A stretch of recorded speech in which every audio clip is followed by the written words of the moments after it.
Masuk pada episode 1, kekalahan telak menimpa bocah berambut kuning itu. Ia tak berdaya sama sekali berhadapan dengan Xian. Setelah pertarungan tersebut, Xian langsung dipanggil oleh ayahnya. Ia melangkah bersama pengawal melewati Ibu Cransford. Ibu Cransford yang kesal karena perlakuan Xian pada putranya menengok sinis ke arah Qian. Ibu Cransford berkata kepada Qian bahwa Qian tidak jelas asal-usulnya, mengatakan ibunya kotor, rendahan, dan pengemis, hingga membuat Qian berhenti melangkah mendengar hal itu. Ia menengok ke arah ibunya Crans, mengeluarkan aura pembunuhnya. Ia berpikir, apakah kubunuh saja wanita sialan ini? Namun Qian mempunyai cara terbaik untuk merundung wanita tersebut. Ia akan merundung wanita tersebut pelan-pelan, hingga wanita tersebut akan meminta ampun kepadanya. Qian berkata, Cartsford itu seakademi denganku. Apakah kau tak ingin jika ia lulus nanti tangan dan kakinya utuh? Duchess kesal mendengar hal itu. Ia sangat geram melihat bocah itu berkata seenaknya. Dengan penuh amarah, Duchess mengangkat tangannya, ingin memukul bocah yang mengancamnya tersebut. Namun pengawal yang mengantarkan Xian ke tempat ayahnya langsung menahan hal ini. Ia tak bisa mengulur waktu, karena Duke sudah menunggunya, dan ia ditugaskan Duke untuk mengantar dan mengawal Xian ke hadapannya. Satria pengawal itu tak gentar, walaupun berhadapan dengan istri Duke, karena perintah Duke adalah mutlak baginya. Tak lama Xian pun sampai ke ruangan Duke. Ia menemui ayahnya tersebut dengan penuh rasa hormat. Duke Williamsburg merupakan tuan tanah yang memerintah Belias. Dunia menyebutnya sebagai penyelamat benua, seorang pahlawan yang berhasil menghentikan serangan iblis yang telah berlangsung lama dengan kekuatan sihir dan cara bertahan hidupnya yang luar biasa. Seorang pria yang mengemban tugas itu sendirian, tanpa paksaan dari siapapun. Karena keinginannya sebelum ia mati dalam serangan pasukan iblis, hanyalah perdamaian benua. Namun Xian menganggap apa yang dilakukan ayahnya itu suatu hal yang bodoh. Karena ia rela mengorbankan dirinya bagi orang lain.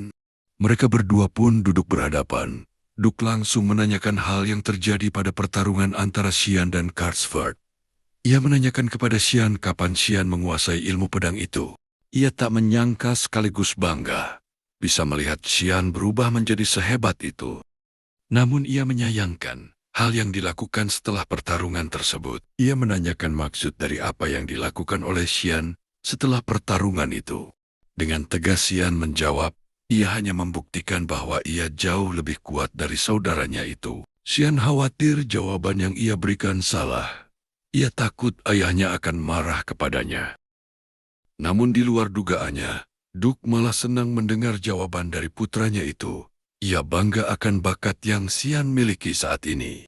Duke berpikir, Xian akan sangat membantu bagi kakaknya, Isil kelak.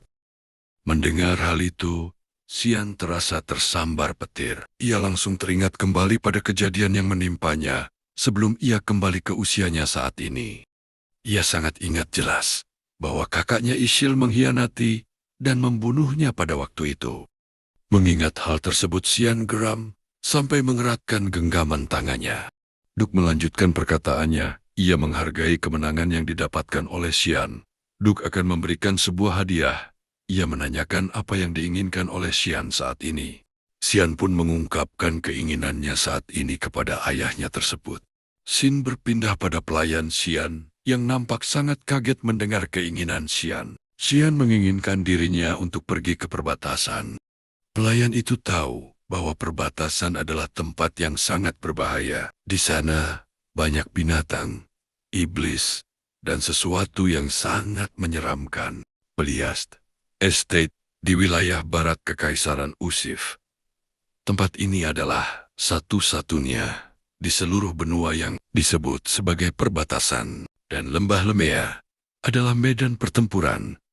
Tempat berlangsungnya pertempuran sengit dengan suku iblis selama ratusan tahun. Karena hal itulah, Xian tak diberikan izin untuk melakukan apa yang ia inginkan saat ini. Namun jika Xian dapat memenuhi persyaratan dari ayahnya, maka ayahnya akan memberikan ia izin untuk masuk ke perbatasan. Ia harus memenuhi kualifikasi untuk bisa pergi ke lembah Lemea dalam 1 bulan.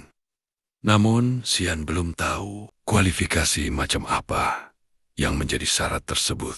Yang jelas, ia hanya akan berusaha keras meningkatkan kekuatan fisiknya yang lemah itu sebaik mungkin. Ia sadar, dibandingkan dengan anak seusianya yang lain, ia termasuk mempunyai fisik yang paling lemah.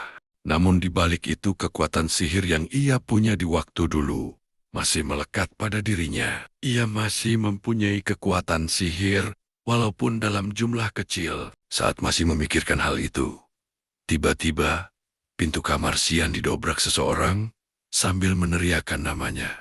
Orang tersebut adalah Alice, kakak perempuan Xian. Tanpa berkata sepatah kata pun, Alice langsung mencengkeram kerah baju Xian sambil menariknya ke atas. Ia berkata dengan penuh emosi, memastikan apakah benar adiknya itu akan pergi ke perbatasan. Mengetahui hal itu, Alice langsung mengajak Xian agar naik ke atap bersamanya. Rupanya, Xian dipaksa bertarung dengannya. Ia ingin mengetes kekuatan adiknya tersebut sebelum pergi ke perbatasan.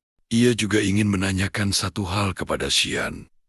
Tujuannya ke perbatasan itu, apakah Xian ingin menjadi penerus keluarga ini? Xian menjawab bahwa tujuannya ke perbatasan bukan tentang keinginannya untuk menjadi penerus keluarga. Seakan tak peduli dengan jawaban adiknya itu, Alice langsung mengeluarkan pedangnya. Ia sudah bersiap untuk menyerang adiknya tersebut. Xian yang melihat hal itu memasang wajah cemas. Ia tak percaya Alice akan memulai pertarungan dengannya. Gara-gara hal itu, Alice menghunuskan pedangnya ke arah Xian. Namun dengan mudah, Xian dapat menangkis pedang tersebut. Alice terkejut. Bocah 10 tahun itu dapat dengan mudah menahan serangannya tersebut. Ia pun menghentikan serangannya itu dan menjauh dari Xian. Alice masih tak menyangka adiknya yang ia anggap lemah bisa berubah menjadi kuat. Ia bisa menangkis pedang panjangnya hanya dengan riper tipis itu. Ia menahan kekesalannya, menutupinya dengan senyuman yang menyeringai. Melihat ekspresi dari kakaknya itu, Xian merasa ketakutan. Alice kembali menyerang Xian dengan serangan bertubi-tubi. Ia ingin tahu apakah bocah itu masih sanggup menahan serangan itu.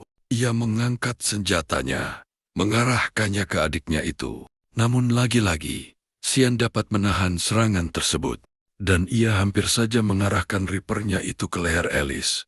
Xian hampir membunuh kakaknya itu, membuat Alice terkejut bahwa adiknya itu berhasil menghindari dan mengarahkan senjata ke arah lehernya.